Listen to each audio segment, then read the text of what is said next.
Hello friends, I am Nirupma and welcome to my channel Study with Nirupma।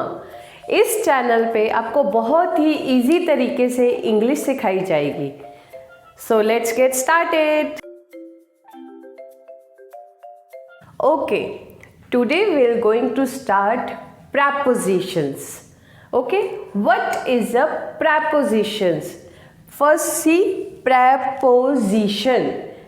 Spelling PRE pre plus position. Pre means already place, जो वो चीज़ पहले ही वहाँ पे पड़ी हुई है उसकी जो हमें जगह बतानी है उसको हम क्या बोलते हैं? prepositions। Okay, I have some things in my hand, turtle, puppet and one fish। Okay, with the help of these things I will explain few prepositions to you that are very confusing। Okay, उसमें आपको बहुत ज़्यादा confusion हो जाती है, वो prepositions मैं आपके साथ discuss करूँगी। First is like this, the fish is on the puppet। कि जो fish है वो कहाँ है? puppet के ऊपर है, तो इसको हम क्या बोलेंगे? तो ये प्रीपोजिशनड है, मतलब ऑलरेडी प्लेस्ड है। मैंने अभी तो नहीं रखा इसको, मैंने यहाँ पे पोजीशन रखी हुई है, फिर बताया आपको। The fish is on the poppet. Okay, the next preposition is over.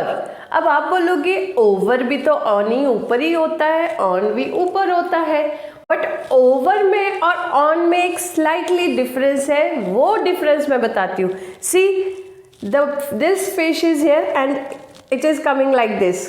ये कैसे आ रही है? जंप करके आ रही है, मूवमेंट करके आ रही है, कोई एक्टिविटी हो रही है, या दैट मीन्स इसका कोई मोशन हो रहा है। तो ये क्या है? जब किसी भी चीज़ का मोशन हो रहा है और वो किसी चीज़ के ऊपर आ रही है तो वहाँ पे हम ओवर यूज करेंगे।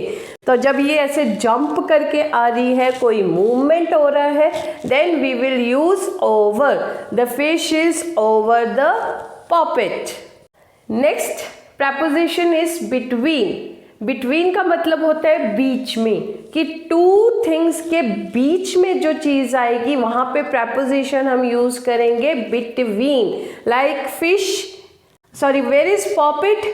Poppet is in between fish and turtle।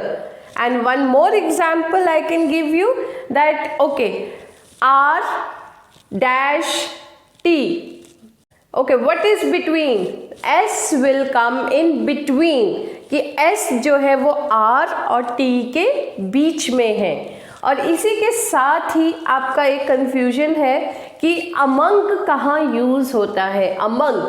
अब आप लोग बच्चों, आप स्कूल में जाते हो, स्कूल में आप स्वीट्स लेके जाते हो, कैंडीज लेके जाते हो, वो किस में डिस्ट्रीब्यूट करते हो? 1 स्टूडेंट को करते हो, 2 को करते हो, 3 को करते हो? नहीं ना, आपकी क्लास में 30 से 35 जितने स्टूडेंट्स हैं उन सब में करते हो ना, तो वहाँ पे आप अमंग आएगा, that you distributed sweets among the students। Okay, next is in। So this is a book and do you see something? तो आप मुझे बता सकते हो where is puppet? The puppet is in the book। Book के अंदर है ना, तो इसको क्या बोलेंगे हम? in the book।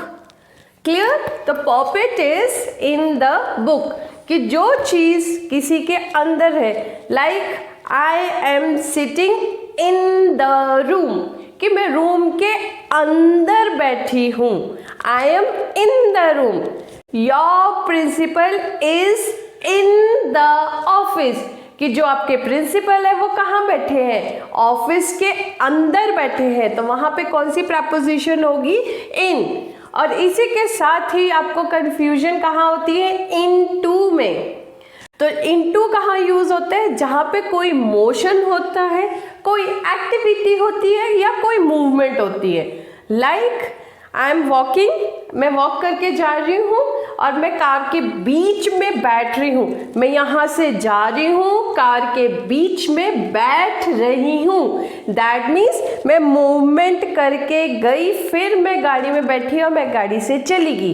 तो वहाँ पे कौन सा यूज होगा? Into. I walked into the car and drove away, और मैं चली गई। Like I am coming into the room, कि मैं रूम के अंदर आ रही हूँ, कि मैं वॉकिंग करके मूवमेंट करके आ रही हूँ। वहाँ पे आप इनटू यूज करोगे। Okay, next we will talk about besides. BESIDES, besides. Besides means in addition to. अब इसमें क्या होता है? अब इसमें आपको मैं for example, I am teaching English. Besides teaching English, I am cooking और आई एम राइटिंग समथिंग। जो मैं टू थिंग्स कर रही हूँ, वहाँ पे आपका क्या आएगा? बिसाइड्स। तो स्टूडेंट्स और मेरे प्यारे फ्रेंड्स, कैसी लगी वीडियो? होप आपको प्रपोजिशंस के कुछ कंफ्यूजिंग एरियाज इजी लगे होंगे। अगर आपको ये इजी लगे तो please subscribe my channel, like it and share also, and please hit the bell icon also.